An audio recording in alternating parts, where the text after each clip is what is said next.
주신 하나님 말씀 같이 보겠습니다. 오늘 우리에게 주시는 하나님의 말씀은 마가복음 6장 7절부터 13절의 말씀입니다.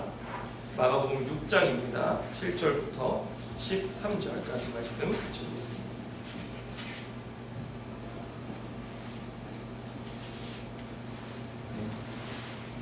다 찾으셨으면 아멘 하시기 바랍니다. 자, 우리 같이 한 목소리로 합독하도록 하겠습니다. 자, 다 같이 봉독합니다. 시작. 12제자를 부르사 둘씩 보내시며 더러운 귀신을 제어하는 권능을 주시고 명하시되 여행을 위하여 지팡이 외에는 양식이나 배낭이나 전대의 돈이나 아무것도 가지지 말며 신만 신고 두벌 옷도 입지 말라 하시고 또 이르시되 어디서든지 누구의 집에 들어가거든 그곳을 떠나기까지 거기 유하라. 어느 곳에서든지 너희를 영접하지 아니하고 너희 말을 듣지도 아니하거든 거기서 나갈 때에 발 아래 먼지를 떨어버려 그들에게 증거를 삼으라 하시니 제자들이 나가서 회개하라 전파하고 많은 귀신을 쫓아내며 많은 병자에게 기름을 발라 고치더라. 아멘. 네, 오늘 이 말씀을 가지고 전적인 은혜 복음 24번째 말씀을 함께 나누도록 하겠습니다. 자, 오늘 우리는 말씀에서 12제자를 부르실 뿐만 아니라 파송하시는 예수님의 사역을 보는데요. 여러분 7절 말씀을 다시 한번 읽어보면 주님이 12제자를 부르사 둘씩 보내시며 더러운 귀신을 제어하는 권능을 주셨다. 이렇게 말씀하고 있습니다. 여러분 우리는 여기서 귀한 메시지를 발견하게 되는데 먼저는 부르시는 주님의 사역입니다. 그리고 그 다음은 보내시는 사역, 이 두 가지를 알 수 있는데 여러분 부르시고 보내시는 것, 이것이 예수 그리스도께서 이 땅에 오신 목적이라고 하는 것입니다. 여러분 성경에는 12이라고 하는 숫자가 굉장히 상징적인 숫자입니다. 여러분 구약에서 우리는 하나님이 택하시고 부르신 몇 개의 지파입니까? 12지파죠. 네, 12지파를 보게 되는데 구약의 12지파, 신약의 12제자는 그 의미하는 바가 동일합니다. 구약의 12지파는 하나님이 택하셔서 출애굽기 19장에 가보면 그들과 언약을 맺으시고 그들을 하나님의 백성이요 하나님의 소유요 제사장 나라로 세우십니다. 제가 늘 반복해서 얘기하지만 왜냐하면 교육에서 가장 중요한 것은 무슨 교육? 반복 교육이기 때문에 제가 늘 반복해서 얘기 드리지만 제사장 나라의 존재 목적은 무엇입니까? 열방 가운데서 하나님의 통치를 드러내는 삶을 사는 것이 제사장 나라의 존재 목적이었습니다. 자, 그래서 그들이 하나님의 뜻대로 하나님의 통치대로 살아가니 그들의 삶에 증거가 나타날 거 아닙니까? 하나님의 뜻대로 살아가는, 하나님의 법과 통치대로 살아가는 증거가 드러나는데 열방이 그 아름다운 모습을 보고 주님께로 돌아오게 되어지는 것, 이것이 하나님이 그들을 부르시고 택하신 목적이었는데 안타깝게도 구약의 역사를 보면 우리가 무엇이 반복되는 것을 보게 됩니까? 12지파의 사명의 실패의 역사를 우리가 보게 되어집니다. 그들은 언약에 신실하지 못했고 그래서 그들이 실패했습니다. 그런데 실패한 그들의 역사에 있어서 하나님께서는 구약 후반부로 가면 갈수록 그들에게 새로운 약속을 주십니다. 새 언약이라고 하시는데 실패한 이스라엘 백성들에게 새 언약을 주시면서 뭐라고 말씀하시냐면은 장차 한 왕이 올 것이다. 그 왕이 오면 너희들의 죄를 정결하게 하고 너희의 마음을 하나님께로 돌이키고 하나님과의 관계를 회복시키고 그때에는 너희가 즐거이 주님의 율법을 행하는 백성이 되게 할 것이다 라고 말씀하시고 약속하시는 거예요. 그런데 여러분 신약의 그 왕이 누구십니까? 바로 예수 그리스도이신 것입니다. 예수님께서는 이 땅에 하나님의 아들로 또 왕으로 오셔서 세례를 받으시는데 여러분 이스라엘 백성들이 출애굽할 때 홍해를 건너지 않습니까? 여러분 구약의 세례는 홍해를 건너는 것입니다. 예.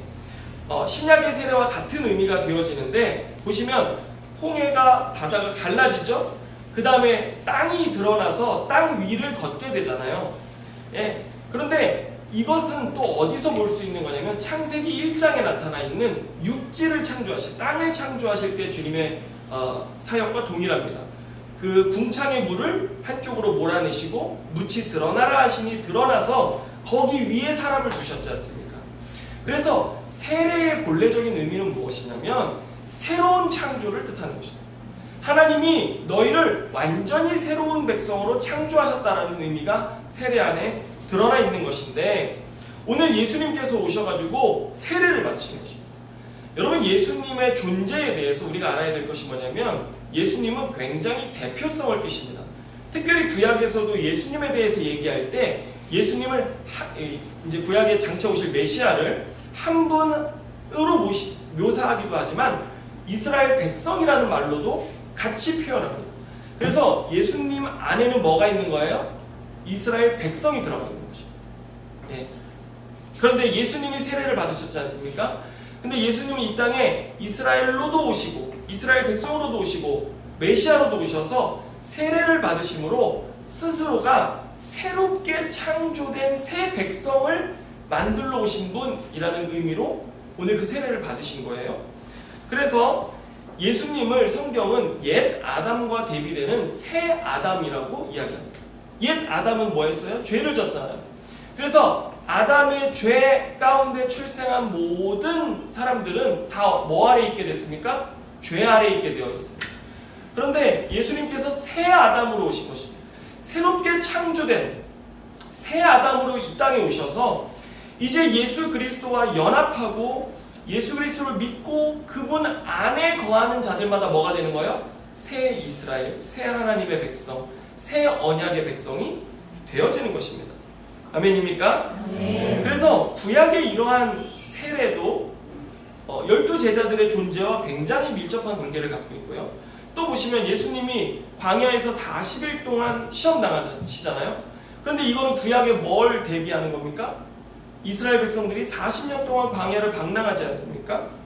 마찬가지로 이스라엘 백성들은 광야에서 실패했습니다. 하나님을 온전히 따르고 순종하는데, 하나님의 말씀을 의지하는데 실패했어요. 그런데 예수님은 이 땅에 오셔서 하나님의 아들이요 하나님의 백성이요 또 새 이스라엘로 오셔서 어떻게 하셨어요? 새 아담이신 그분은 하나님의 말씀을 온전히 의지함으로 승리하셨습니다. 그리고 나서 이제 뭐 하세요? 12제자를 부르시는 거예요. 이거 뭘 의미하는 거예요? 세례 이후에 출애굽기에 홍해를 건너서 세례 받은 이후에 하나님과 언약을 맺는 새 이스라엘 백성을 창조하시는 예수님의 사역이라는 것을 오늘 성경이 가르쳐주고 있는 것입니다. 그래서 결국 예수님께서는 스스로 하나님의 아들이 되시고 백성이 되시고 새 아담이 되셔서, 이 대표성이죠. 하나님의 말씀에 온전히 순종하셨고 또 참 하나님의 백성인 새 이스라엘이 되시고 이제는 스스로 이 12제자들과 함께 12지파죠. 이들과 함께 열방의 제사장 나라로서의 새 이스라엘을 회복하는 계획을 신약성경에서 이끌어 가시는 것입니다. 그래서 오늘 12제자는 바로 구약의 12지파를 의미하는 표지이고 또 이제 구약에 실패한 12지파가 아니라 예수 그리스도 안에서 승리하고 성공한 12지파, 12백성으로서의 표지로 오늘 등장하고 있는 것입니다. 그런데 여러분, 오늘 본문 12절 13절 말씀 한번 보세요. 새 이스라엘인 12제자에게 어떤 일이 일어나냐면, 자 12절 13절 제가 읽어드립니다. 제자들이 나가서 회개하라 전파하고 많은 귀신을 쫓아내며 많은 병자에게 기름을 발라 고치더라, 이렇게 되어 있습니다. 여러분, 지금 12제자의 모습이 구약의 12지파와 비교했을 때 어떻습니까? 이들은 굉장히 순종하고 있는 것이죠. 예수님의 말씀과 뜻 앞에 순종하면서 자기들이 제사장 나라로서의 택함받은 사명을 온전히 수행하고 있는 모습을 오늘 성경은 보여주고 있는 것입니다. 물론 제자들이 아직 연약합니다. 예수님의 십자가와 부활 뒤에서야 이제 성령을 받고 그들이 온전한 하나님의 백성으로 살아가지만 우리는 여기서 그 단편을 볼 수 있다라고 하는 것입니다. 그들이 순종하고 있는 것이죠. 복음의 사명을 다하고 그 복음을 위임받아서 그 권능과 지혜로 사역하고 있는 것을 보게 되는 것입니다. 여러분, 우리가 이 말씀을 볼 때 뭘 깨달아야 됩니까? 회복되고 있구나. 이 땅에 하나님의 나라가 침투해서 사탄의 통치를 몰아내고 죄를 몰아내고 하나님의 은혜가 이 세상을 지배하기 시작했구나. 하나님의 생명이 넘치기 시작했구나. 흘러 넘치고 있구나. 라는 것들을 우리가 볼 수 있게 되어지는 것입니다. 그래서 오늘 7절 말씀에 예수께서 그들을 부르시고 보내시는 사역 안에는 이 땅의 수많은 영혼들을 구원하시고 하나님 나라를 회복하기 원하시는 하나님의 목적이 담겨져 있습니다. 하나님께서는 끊임없이 하나님의 사람들을 부르시고 또 파송하시는 것이죠. 계속해서. 왜요? 이 땅 가운데 하나님의 나라를 이루시는 하나님의 사역을 이루어가고 계시는 것입니다. 여러분, 저와 여러분이 이 죄악된 세상에서 구원받고 치유되고 회복될 필요가 있다는 것을 말씀하는 것이기도 하고요. 그리고 주님은 우리를 통해서 이 땅에 하나님의 나라를 이루기 원하신다는 것을 말씀하고 계시는 것입니다. 여러분, 하나님이 저와 여러분을 부르셨다는 사실을 믿으십니까? 네. 예, 잘 모르실 수도 있습니다. 하나님 날 부르셨다라고. 예, 그렇게 생각하지 않을 수도 있어요. 하지만 여러분, 분명한 것은 우리가 하나님을 알고 예수 그리스도를 믿기 시작했을 때 지금 우리 안에서 주님 뭐 하세요? 먼저 우리를 치료하시고 회복하십니다. 말씀으로 우리를 치료하시고 회복하시면서 여러분, 하나님만이, 창조주 하나님만이 원형을 가지고 계십니다. 여러분, 하나님이 우리를 회복하신다고 할 때 어떤 모습으로 회복하실까라고 하는 원형이 있어야 되잖아요. 이 모습으로 회복하실 거야 라고 하는 원형이 있어야 되는데 여러분, 인간은 그 원형을 가지고 있지 않습니다. 근데 하나님만이 창조하신 창조주로서 우리 인간의 참 모습, 참 회복된 인간상을 가지고 계세요. 그렇기 때문에 주님만이 이것을 아시는데 여러분, 한번 예를 들어볼까요? 창세기 5장 말씀을 보면 인간의 수명이 그때 몇 세였어요? 여러분, 900세가 넘습니다. 여러분, 우리가 생각하기에 장수는 100살 넘는 거를 생각하잖아요. 원형이 아니에요. 원형은 뭐예요? 한 900세쯤은 살아야 아, 이게 정상이구나. 이런 세상이 원래 하나님이 창조하신 세상이었다라는 거예요. 그런데 우리는 그 원형이 없기 때문에 뭐 어떻게 살아야 잘 살고 오래 사는 것인지 모르는 것이죠. 여러분, 근데 죄가 들어온 이후로 인간의 수명이 줄어들기 시작합니다. 여러분, 얼마 지나지 않은 아브라함 때 아브라함 몇 세에 죽는 줄 아십니까? 175세밖에 살지 못해요. 여러분, 성경은 또 뭘 가르치냐면 우리의 연수가 70이다. 강건하면 80이다. 이렇게 얘기합니다. 예. 여러분, 오늘날 우리가 그나마 의학적인 발전 때문에 지금 뭐 80세, 90세 이렇게 사시지만요. 예전에 어땠습니까? 40세, 50세면 거의 다 돌아가셨어요. 그래가지고 뭐 했어요? 항상 60세가 딱 되실 때 환갑잔치를 하는 거예요. 그만큼 인간의 수명이 줄어들었다는 것이죠. 여러분, 그런데 하나님만이 우리를 이러한 죄로부터 건지셔서 온전한 모습으로 회복하실 수 있는 참 의원이심을 여러분 믿으시기를 바랍니다. 그러니 오늘 우리의 삶 어떻게 해야 돼요? 주님이 우리를 부르셨기에 우리의 삶을 주님께 맡기시기를 바랍니다. 주님은 저와 여러분을 지으신 모습 그대로 회복시키시고 온전케 하실 수 있는 분이신데 여러분, 주님이 우리를 회복시키신다고 다시 옛날처럼 900세까지 살게 하시고 그렇게 하실 것 같습니까? 아니요. 그것보다 더 중요한 게 있습니다. 그건 뭐냐면요, 하나님 나라에 들어가서 주님과 온전한 관계 가운데, 그 온전한 생명 가운데 사는 것이 주님이 우리에게 원하시는 것이라는 사실입니다. 여러분, 우리가 예수 그리스도를 믿고 그분 앞에 우리의 삶을 맡겨드릴 때 이게 내어놓는 거거든요. 주님, 제가 못 살겠어요, 이 인생. 주님이 대신 살아주세요 라고 주님 손 앞에 딱 맡기기 시작했을 때 어떤 일이 일어나요? 예수 그리스도의 생명이 내 안으로 들어오기 시작합니다. 우리를 모든 죄와 사망으로부터 해방시키시고 우리 인생의 목마름을 해결하실 뿐만 아니라 영원한 기쁨과 평강을 누리게 하십니다. 세상이 빼앗을 수 없는 평강과 기쁨을 누리게 하시는 은혜가 흘러 들어오기 시작하는 것입니다. 그래서 어떻게 해야 돼요? 올려놔야 돼요. 제가 학교에서 전도학을 배울 때 저희 교수님이 어떻게 가르쳐 주셨냐면 너무나 피곤한 일상, 하루를 너무나 고생했잖아요. 그럼 집에 딱 왔는데 집 앞에 집 안에 이렇게 소파가 있는 거예요. 여러분 어떻게 하시겠습니까? 가방 내 던지고 그냥 뭐 가방 내 던질 힘도 없죠. 가방 맨 채로 그냥 소파에 푹 기대잖아요. 이게 믿는 거라고 이렇게 설명하셨어요. 여러분 소파에 내 몸을 던지듯이 너무 힘들잖아요. 오늘 여러분의 삶을 주님께 내어 던지시길 바랍니다. 그럴 때 주님이 우리의 인생의 목마름을 해결하시고 우리의 삶을 이끌어 가시는 거예요. 그런데 자꾸 내가 살려고 하니까 우리의 인생은 어떻게 돼요? 점점 목말라지는 것이죠. 여러분 이것이 예수 믿는 사람들만 누리는 축복이라는 사실을 믿으시기를 바랍니다. 안 믿는 사람은요 모릅니다. 이 비밀을 몰라요. 믿음의 비밀을 알지 못해요. 그래서 이 생명, 하나님과 연결되어져 있는 이 생명을 누리는 것은 부르심 받은 자들만의 특권이라고 하는 것입니다. 아멘입니까? 예, 주님은 이렇게 우리를 회복시키십니다. 불러서 우리를 회복시키실 뿐만 아니라 이제 어떻게 하세요? 우리를 파송하십니다. 파송. 여러분 제가 지난 시간에도 말씀드린 것처럼 주님은 복음 안에서 우리에게 두 가지를 주십니다. 첫 번째 뭐였어요? 지혜를 주시고 두 번째 뭘 주세요? 권능을 주신다. 이렇게 제가 말씀드렸는데 여러분 복음에 나타난 지혜인 하나님 나라의 계획과 청사진을 우리에게 주세요. 우리의 작은 인생 속에 하나님 나라의 큰 내러티브, 이 메타 내러티브라고 하거든요. 하나님 나라의 큰 계획을 우리에게 알려주시는 거예요. 그럼 우리의 이 작은 인생이 하나님의 계획 안으로 편입되기 시작하는 것이죠. 그 계획 안으로 들어가는 것입니다. 그래서 거기서 하나님의 역사가 이렇게 진행되는구나, 하나님 이 땅 가운데 이렇게 일하시고 계시는구나 라는 것을 보기 시작하면서 어떻게 됩니까?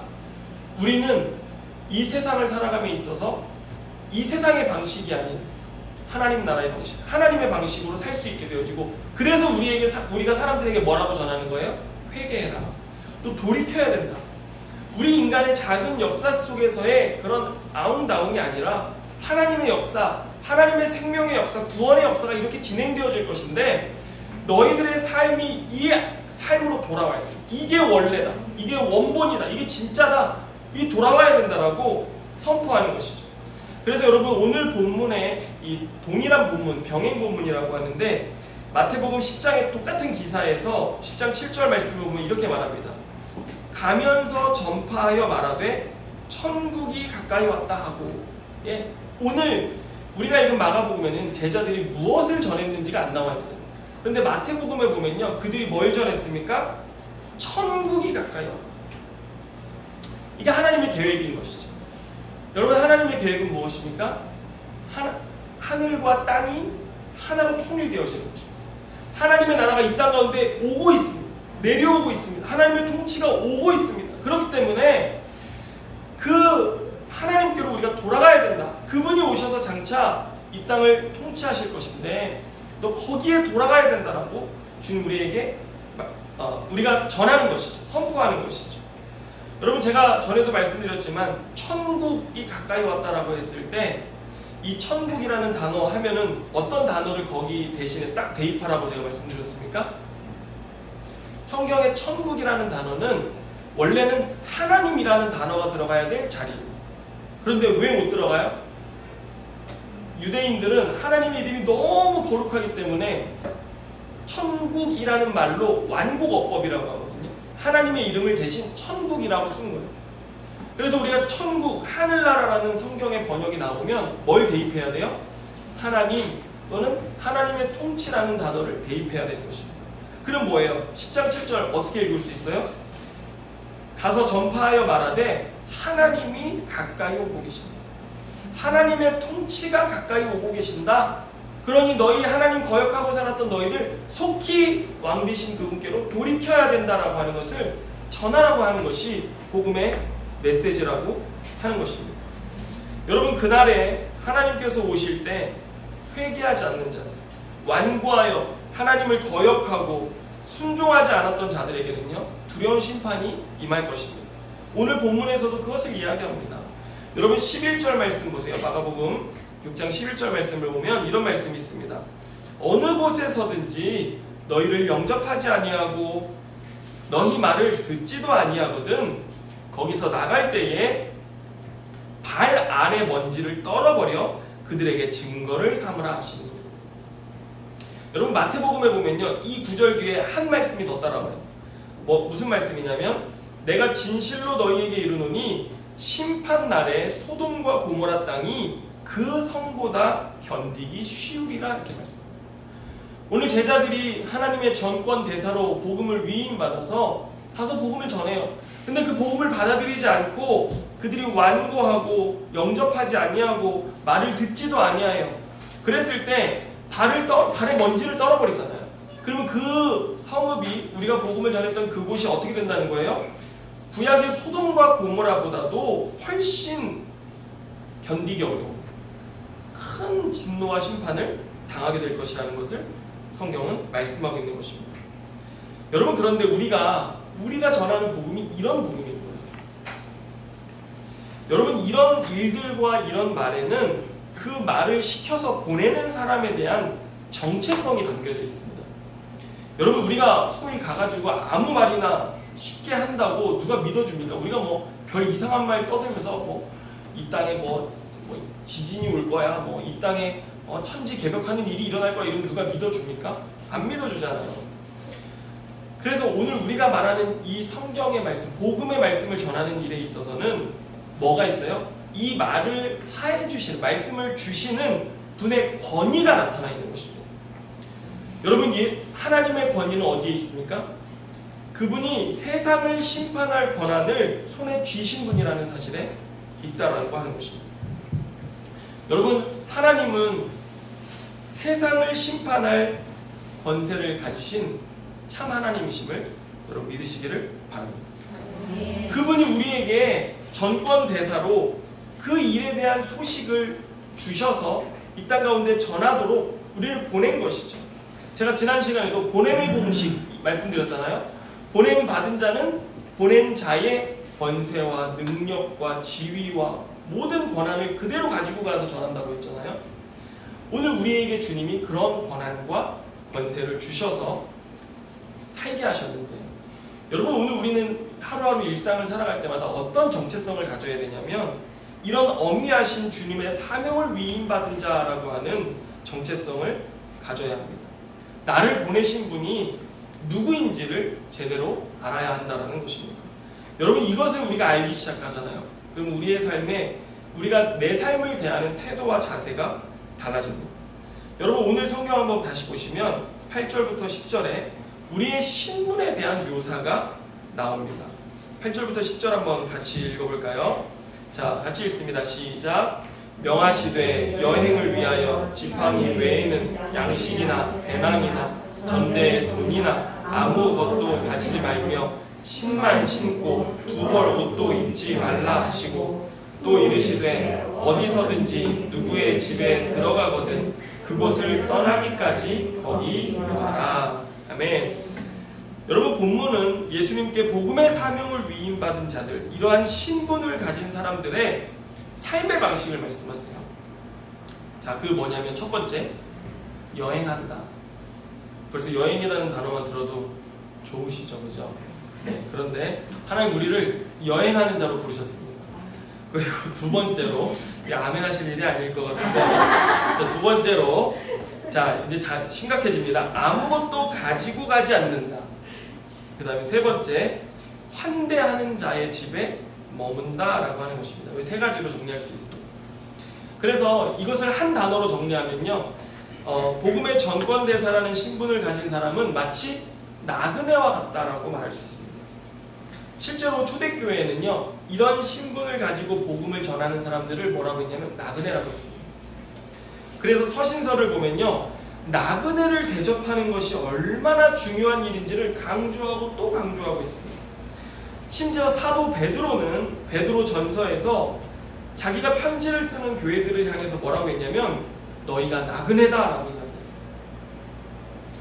따라서 오늘 저와 여러분, 복음 안에 부름받아 또 하나님의 보내심을 받는 저와 여러분은 세상 여기저기서 각자의 다양한 삶을 살아가는 모습이지만 우리는 정체성이 뭡니까? 나그네인 것이죠. 그래서 우리의 삶이 여행입니다. 아주 지긋지긋한 이 카페를 탈출하지 못하고 아주 지긋지긋한 죽겠어요. 뭐 이렇게 얘기하지 마시고 여기가 어디입니까? 우리의 여행 장소입니다. 아멘입니까? 네. 고개를 다 절레절레 흔드시고 이렇게 아멘을 안 하시는, 네, 우리의 삶의 자리가요. 화 집사님, 우리 가정이 여행 장소입니다. 집사님 이러면 400평 텃밭을 입으시는 진짜 엄청난 분이신데 거기가 천국입니다. 그리고 거기가 하나님 여행하라고 하신 곳인데, 예, 거기에서 살아가는 우리의 삶이 복음의 여정이라고 하는 것이죠. 그러니 우리는 베드로 사도의 말씀처럼 이렇게 살아가야 할 것입니다. 너희는 마음에 그리스도를 주로 삼아 거룩하게 하고 너희 속에 있는 소망에 관한 이유를 묻는 자에게는 대답할 것을 항상 준비하되 온유와 두려움으로 하고 선한 양심을 가져라 라고 베드로전서 3장 15절 16절 말씀에 말씀하고 있습니다. 우리는 매일의 삶 속에서 우리의 선한 양심에 응답하는 삶을 살면서 그러한 삶의 비밀, 세상이 다 양심을 버린다 할지라도 우리는 선한 양심에 응답하면서 그러한 삶의 비밀, 그리스도가 주 되신 거룩한 삶의 비밀, 또 우리의 삶의 소망에 관한 이유를 묻는 자들, 너 왜 그렇게 사니? 뭐 이런 거 있잖아요. 너 왜 그렇게 사니? 이렇게 물어볼 때 우리 뭐라고 해야 돼요? 대답할 것을 준비하는 삶, 또 대답해 줄 수 있는 삶을 살아야 된다라고 하는 것. 이것이 나그네 된 삶이라고 하는 것입니다. 여러분, 그러니 우리가 주일날 교회에 와서 예배하는 건 굉장히 거룩한 일입니다. 그런데 여러분의 일상의 삶의 자리로 돌아가서 거기서 선한 양심에 응답하며 거룩한 삶을 살아가는 그것 자체가 여러분 동일한 거룩한 삶이고 사역이라는 것을 믿으시기를 바랍니다. 자, 그리고 두 번째에서 이제 우리 더 큰 어려움에 봉착하는데, 여행을 가기는 가는데 아무것도 가지고 가서는 안 된다는 것입니다.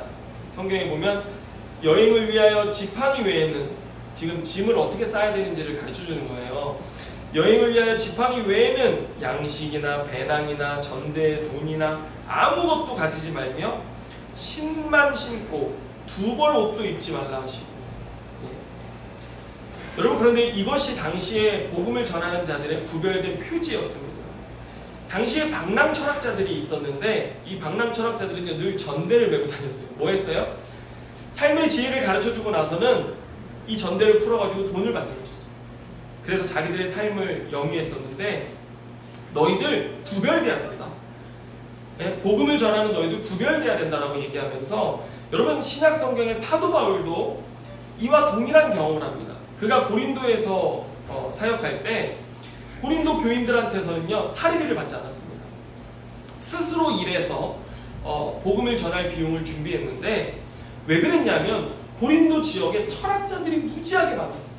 그 철학자들이 전부 다 전대를 차가지고 다니면서 길거리에서든지 아니면 부유한 지주층들에게 가가지고 삶의 철학과 이런 것들을 강연하고 그 전대에 돈을 받아가지고 살아가는 삶을 살았던 것이죠. 그래서 바울은 복음이 고린도 지방 사람들에게 철학자들의 삶의 지혜와 똑같이 취급받는 것을 원치 않았기 때문에, 그리고 복음을 전하는 자신도 그런 철학자들하고 그 돈을 목적으로 하는 사람들과 같아 보이지 않기 위해서 죽어도 돈을 받지 않았어요. 사례비를 받지 않고 그렇게 살았거든요. 오늘 주님 뭐라고 말씀하시는 거예요? 우리가 복음을 전하는 목적이 돈 때문이어서는 안 된다는 것을 오늘 성경이 말씀하고 있는 것입니다. 그런데 여러분 보세요. 제자들이 예수님이랑 똑같은 지혜를 가졌어요. 똑같은 권능을 받았어요. 그래가지고 귀신 들려 고통하는 자들을 치유하고 병든 자를 고치고 뭐 이런 사역을 한다고 한번 생각해 보세요. 예수님이 이런 기적을 보이실 때 무리들은 어떤 일들을 했는지 아세요? 예수님이 막 이렇게 고쳐주시고 먹이시고 막 이렇게 하잖아요. 무리들이 예수님을 왕삼으려고 했어요. 그러니까 예수님에 대한 기대가 그만큼 컸던 것이죠. 마찬가지로 제자들이 각처에 흩어져서 이런 일을 한다면 어땠겠습니까? 제자들 자신들이 그런 권능을 쓰면서 얼마나 대접을 받을 수 있었겠습니까? 금세 큰 돈을 벌 수 있었을 것입니다. 그런데 주님 뭐라고 하셨어요? 아니야. 너희들이 가지고 가야 될 건 뭐냐면 지팡이. 여러분 지팡이 왜 필요했을까요? 맨날 광야를 방랑하면서 다니는 거예요. 그럼 뭐가 위험하냐면 사나운 짐승들이 있습니다. 그래서 이 지팡이로 이 짐승들을 물리치는 호신용도예요. 한마디로 안전하기 위해서. 그리고 그 외에는 단벌 신사여야만 했던 것이죠. 왜 그랬을까요? 여러분 마태복음에 나타난 본문을 보면요, 그 뒤에 이런 말씀이 붙여져 있습니다. 마태복음 10장 8절인데 너희가 거저 받았으니 거저 주라 이렇게 되어 있습니다. 여러분 우리가 받은 그 큰 은혜인 복음은 거저입니다. 아멘입니까? 네. 복음이 가치 없어서 거저 주는 것이 아니라 복음을 우리에게 주시는 분의 한없는 관대함과 사랑과 그 은혜 때문에 복음은 거저인 것입니다. 복음은 우리의 인생을 송두리째 바꿔놓고 세상을 뒤엎는 놀라운 소식인데 그 한없는 은혜를 주시는 하나님 때문에 공짜라는 것입니다. 그런데 여러분 더 놀라운 건 뭔지 아십니까? 그 복음을 경험한 사람은 거저 주시는 하나님의 은혜를 경험한 다음에 자신의 삶 전부를 하나님께 드려버립니다. 자신의 삶을 다 하나님께 내어놓아요. 왜 그럴까요? 복음 안에는 뭐가 있어요? 자신의 하나뿐인 아들을 십자가에 찢어서 물과 피를 다 쏟아 주시기까지 하나님의 큰 대가지불이 있는 일이라는 것을 깨닫기 때문에, 그런 대가지불이 있었기 때문에 내가 거저로 그 은혜를 받을 수 있었다는 것을 알게 되기 때문에 그것을 안 사람들은요 자신의 삶을 무가치하게 여기면서 주님을 위해 다 내어놓게 되어지는 것입니다. 그래서 이 복음을 전하는 자들은 거저가는 거예요. 거저받은 은혜, 거저 베풀러 가는 거예요. 그랬는데 복음을 전했어요. 근데 그도 그 복음의 은혜를 깨닫고 자신의 삶에 이런 엄청난 가치 있는, 제가 얘기했잖아요, 이 밭의 감추인 보아와 같은 이런 하나님의 놀라운 은혜를 깨닫고 나면요, 거저 준 자나 거저 받은 자나 서로를 위해 전부를 내어주는 사랑을 행하게 되어지는 것입니다. 그 증거가 뭐예요? 오늘 세 번째 삶의 방식인 환대입니다. 환대. 그래서 집을 열어 나그네를 받아주고 복음을 위해 함께 머물게 하고 은혜를 나누는 것입니다. 여러분 제가 중국의 그 지하 신학교에 갔을 때 그 중국교회 지하 신학생들이 이렇게 사역했어요. 그들은 복음을 깨닫고 나서 복음을 위해서 훈련을 받습니다. 그러고 나면은 어느 일정한 시점이 되면 타겟 지역을 선정하고 그 지역으로 가는 차비만 줍니다. 신학교에서. 그래서 보내서 그가 복음을 전해서 그 도시가 복음을 받아들이고 그 중에 누군가가 복음을 듣고 그 신학생을 받아주면 그 신학생은 그 집에 머물면서 끼니를 해결하고 뭐 의복도 해결, 이런 것들 다 해결하는 거죠. 그러면서 그 주변 사람들에게 복음을 전해서 교회를 세우는 것입니다. 그런데 안타깝게도 제가 거기서 들었던 얘기 중에 하나가 뭐냐면 한 신학생은 어떤 집 담벼락 밑에서 얼어 죽은 채로 발견됐다는 거예요. 복음을 전하다가 받아들여지지 않으니까 거기서 이렇게 죽음을 겪었다는 이야기를 간증으로 듣게 되었는데, 여러분 이것이 복음을 전하는 방식이었다라고 하는 것이죠. 예. 그러나 그 복음을 깨달은 자들은 그 하나님의 놀라운 은혜를 깨닫고 어떻게 해요? 자신의 가정을 열고 마음을 열고 그를 받아들여서 함께 그 복음의 은혜 가운데 머물게 되는 것입니다. 여러분 복음이 있는 곳에는 언제나 치유와 회복이 있습니다. 참 자유와 하나님의 생명이 있습니다. 여러분 이 진리를 아는 기쁨이 얼마나 크고 행복한지, 그래서 이것을 서로 나누는 것입니다. 받은 자나 준 자나 서로 거저 나누는 것입니다. 자기의 것들을. 여러분 이제 우리 고난주간입니다. 고난주간 시작하는데 교회들마다 여러 가지 프로그램을 합니다. 제 후배 전도사들도 뭐라고 하냐면 이 고난주간에 어떻게 우리 성도들에게 고난을 줘야 될까요? 뭐 고민하면서, 그래서 학생들에게 핸드폰을 뺏어라. 그러면 걔네들은 고난이다. 뭐 이러면서 뭐 막 제가 농담 삼아 이야기하고 했는데 또 뭐 성경 필사를 해라. 뭐 성경 필사 이번 고난주간 요한복음을 다 필사하시기 바랍니다. 여러분들 굉장한 억압과 죄책감에 여러분들은 내가 이 주님의 고난에 참여하지 못했구나 막 이렇게 아마 하실 수 있는데, 여러분 저는 그게 막 그런 거 아니고요. 여러분 복음을 가진 우리들의 삶에 환대를 실천하는, 여러분 그것은 그 환대를 경험한 사람들에게는요 놀라운 복음의 능력과 지혜를 경험하게 되는 일인데, 여러분 하루에 1명 이상에게 이유 없는 환대 한번 실천해 보시기 바랍니다. 하루에 1명, 오늘 하나님 누구에게 환대를 실천하면 좋을까요? 해가지고 어떤 사람이 하나님이 딱 보여주시면 마음에 이렇게 생각나게 하시면 그분에게 가서 뭐 밥을 사도 좋고요, 뭐 여러분들이 하실 수 있는 선물을 줘도 좋고, 또 뭐 좋은 축복의 말을 해도 좋고요. 예, 그런 일들을 통해서 여러분 주님의 고난에 동참하기를 바랍니다. 못하겠잖아요. 저는 정말 못하겠어요. 이러면 주님 거저준 것이니 너도 거저줘라 이러면서 주님의 말씀을 깨닫고 그 일을 실천해 보시기를 바랍니다. 아멘입니까? 예. 자, 여러분 자기를 찢어내어주는 것이 예수님의 사랑의 실천이에요. 그 찢어내어주는 사랑을 받았으니 우리도 나를 찢어서 내어줄 수 있는 사랑을 실천하는 것이 환대인데요. 여러분 우리 교회도 이렇게 세워지는 것입니다. 초대교회 안에는 이와 같은 성도들의 삶에 분명한 표지가 있었어요. 이 증거예요, 증거. 믿는 자들의 삶의 증거요, 표지예요, 표지. 복음을 전하고 환대하는 나그네의 영성의 삶이 교회의 아주 중요한 또 가치였습니다. 오늘 우리 교회와 또 성도들의 삶을 통해 이런 복음의 표지 그리고 나그네의 영성이 사라질 수 있기를 바라고, 이런 은혜가 우리 교회를 통해서 강물같이 흘러가기를 기도합니다. 말씀을 마치겠습니다. 여러분 오늘 종려주일입니다. 진정한 왕이신 예수님께서 예루살렘 성에 들어오셨습니다.